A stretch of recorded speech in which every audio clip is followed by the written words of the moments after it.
జరిగిన సంఘటనలను గుర్తుకు తెచ్చుకుంటూ శంకరుడు గంగా నది తీరాన నిలబడి ఉన్నాడు. నదీ ప్రవాహాన్ని చూస్తున్న శంకరుడి కంటికి ఒక్కసారిగా గంగా ప్రవాహం ఆగిపోయినట్టు కనిపించింది. అది చూసిన శంకరుడు ఆశ్చర్యంతో ఆ నదిని అనుసరిస్తూ పరిగెడుతున్నాడు. ఇలా నది వెంట వెళుతున్న శంకరుడికి ఒక చోట ఆకాశం నుండి గుంపులుగా బాణాలు వచ్చి నదిలోకి వెళ్లి నదికి అడ్డుకట్టగా మారి గంగా ప్రవాహాన్ని అడ్డగించడం గమనించాడు. ఆ బాణాలు వేస్తోంది ఎవరా అని శంకరుడు తన తల పక్కకి తిప్పి చూడగా అక్కడ ఓ 17 సంవత్సరాల యువకుడు ధనుర్బాణాలు చేత ధరించి నిలబడి ఉన్నాడు. శంకరుడు వెంటనే ఆ యువకుడి వద్దకు వెళ్లి అతని వైపు చూస్తూ, నీ అద్భుత ధనుర్విద్యను చూసి నా మనసు పరవశించిపోతోంది. పుత్ర, ఎవరివి నీవు? నీ తల్లిదండ్రులు ఎవరు అని అడిగాడు. అప్పుడు ఆ యువకుని వెనుక నుంచి గంగాదేవి ముందుకు వచ్చి, ఇతడు తన తండ్రిని ఒక క్షత్రియుడు చంపాడన్న కోపంతో 21 సార్లు భూమండలం అంతా తిరిగి కనిపించిన క్షత్రియులందరినీ తన గొడ్డలి పదవికి బలి ఇచ్చిన పరశురాముడి శిష్యుడు, సాక్షాత్తు దేవదానవ గురువులైన బృహస్పతి శుక్రాచార్యుల వద్ద శాస్త్రాలను అధ్యయనం చేసిన వాడు, వేదాంగాలలో పండితుడు, మీ పుత్రుడు దేవవ్రతుడు అని చెప్పింది.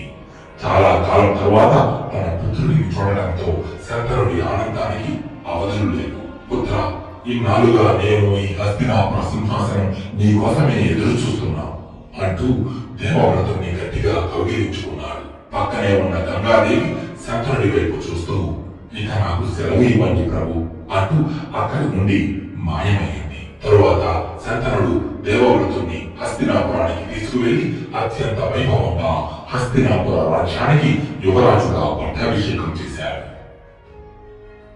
దేవవ్రతుడిని హస్తినాపుర యువరాజుగా పట్టాభిషేకం చేసిన తరువాత ఒకసారి శంకరుడు రాజ్యంలో విహరిస్తూ యమునా నది వద్దకు వచ్చాడు. అయితే ఆ ప్రదేశమంతా అద్భుత సుగంధ పరిమళాలతో నిండి ఉంది. ఈ పరిమళాలు ఎక్కడి నుంచి వస్తున్నాయి అని శంకరుడు చుట్టూ చూడసాగాడు. తన కంటికి యమునా నదిలో పడవ నడుపుతూ ఒడ్డుకు వస్తున్న ఓ యువతి కనిపించింది. ఆవిడే సత్యవతీదేవి. శంకరుడు ఆ యువతి యొక్క అందానికి మరియు ఆమె నుండి వస్తున్న అద్భుత పరిమళాలను చూసి పరవశించిపోయాడు. వెంటనే ఆ యువతి వద్దకు వెళ్లి, సుందరి, ఎవరు నీవు? ఇలా ఇక్కడ పడవ ఎందుకు నడుపుతున్నావు అని ఆశ్చర్యంగా అడిగాడు.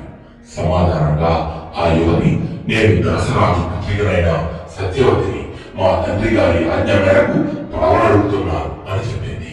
ఆ యువతి యొక్క అద్భుత సౌందర్యానికి మైమరిచిపోయిన శంకరుడు ఆమెను వివాహం చేసుకోవాలనుకున్నాడు. వెంటనే శంకరుడు ఆ యువతి తండ్రి అయిన దాసరాజు దగ్గరకు వెళ్లి ఆయనతో, దాసరాజా, నేను హస్తినాపుర మహారాజైన శంకరుడిని. యమునా నదిలో పడవ నడుపుతున్న మీ కుమార్తెను చూసి తొలి చూపులోనే ప్రేమించాను. మీరు అంగీకరిస్తే మీ కుమార్తెను వివాహమాడి హస్తినాపురానికి మహారాణిగా చేస్తాను అని చెప్పాడు. అది విన్న దాసరాజు శంకరుడి వైపు చూస్తూ, మహారాజా, మీ అంతటి వారే వచ్చి మా కుమార్తెను వివాహం చేసుకుంటారంటే అంతకంటే అదృష్టం మాకు మరేముంటుంది. కానీ నాది ఒక భిన్నము.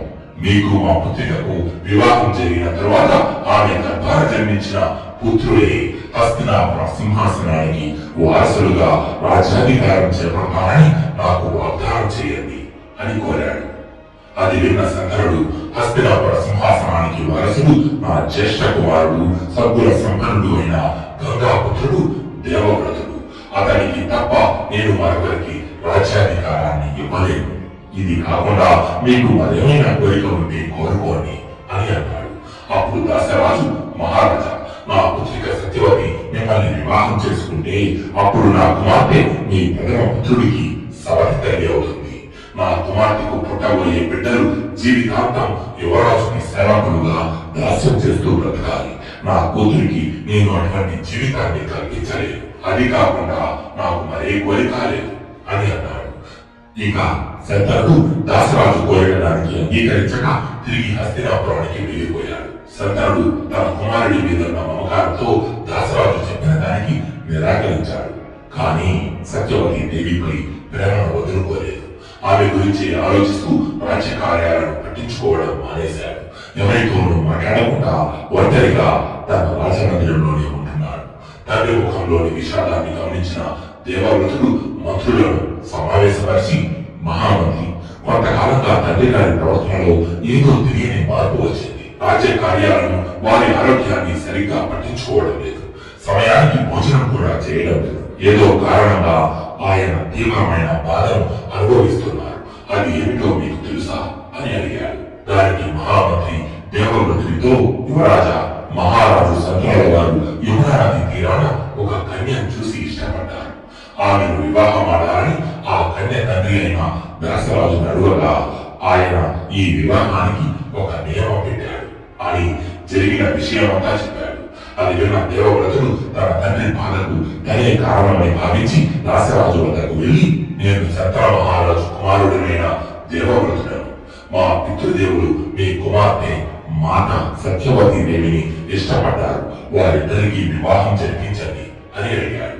అప్పుడు దశరాజు శంకర మహారాజు, మేము చెప్పిన దానికి అంగీకరిస్తే తప్పక ఈ వివాహం జరుగుతుంది అని అన్నాడు. దానికి దేవవ్రతుడు, మీరు అడిగిన కోరిక ఏంటో నాకు తెలుసు.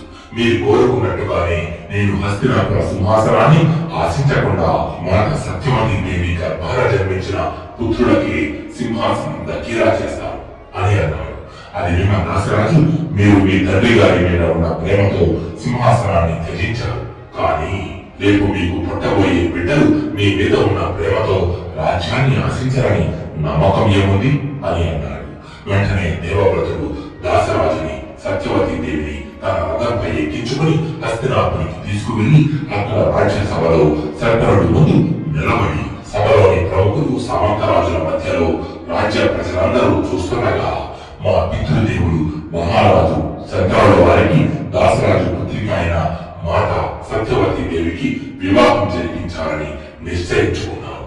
మాత సత్యవతీ దేవి గర్భాన జన్మించిన పుత్రులకి ఈ హస్తినాపుర రాజ్య సింహాసనంపై అధికారం ఉంటుంది. నేను ఇప్పటి నుండి ఈ సింహాసనానికి వారసుడిగా కాకుండా సేవకుడిని పరిరక్షిస్తాను. నేను నా వంశాభివృద్ధిని ఆశించకుండా ఆచరణాంతం బ్రహ్మచర్య వ్రతాన్ని పాటిస్తాను అని పంచభూతాల సాక్షిగా ప్రతిజ్ఞ చేస్తున్నాను అంటూ భీషణ ప్రతిజ్ఞ చేశాడు. తమకు పిల్లలు పుట్టగానే తమ తల్లిదండ్రులను భారంగా భావించి వృద్ధాశ్రమాలలో పడవేసే ఇప్పటి మనుషులకు తన తండ్రి సంతోషం కోసం రాజ్యాన్ని, తన ఆనందాన్ని త్యాగం చేసిన దేవవ్రతుడి జీవితం ఒక గుణపాఠం.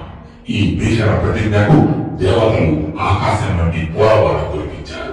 అప్పటి నుండి సమస్త విశ్వం గంగా పుత్రుడిని దేవవ్రతుడు అని కాక భీష్ముడు అనే పేరుతో కీర్తించారు. అప్పుడు శంకరుడు భీష్ముని వైపు చూస్తూ, పుత్ర, నీ పితృభక్తికి నా మనసు ఆనందంతో పులకరించిపోతోంది. నీకు ఇచ్చామృత్యువు వరాన్ని ప్రసాదిస్తున్నాను. ఇప్పటి నుండి నీ అంతటా నీవు కోరుకోకుండా చావు కూడా నీ దరికి చేరదు అని ఆశీర్వదించాడు. ఆ తరువాత శంకరుడికి సత్యవతీ దేవికి అంగరంగ వైభవంగా వివాహం జరిగింది. వివాహం జరిగిన కొంతకాలానికి సత్యవతీ దేవి గర్భాన ఇద్దరు మగబిడ్డలు జన్మించారు. వారికి చిత్రాంగదుడు, విచిత్ర వీర్యుడు అని పేర్లు పెట్టారు.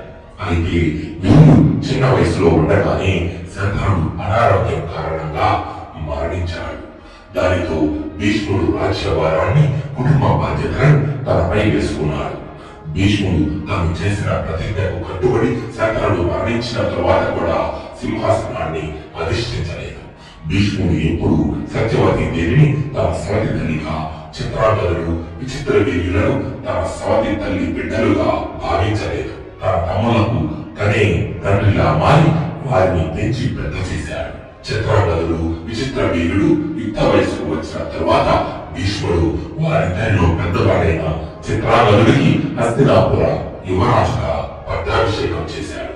కానీ చిత్రాంగదుడు అహంకారి. తన పేరే కలిగిన చిత్రాంగదుడు అనే మరొక గంధర్వరాజుతో ద్వంద్వ యుద్ధం చేసి మరణిస్తాడు.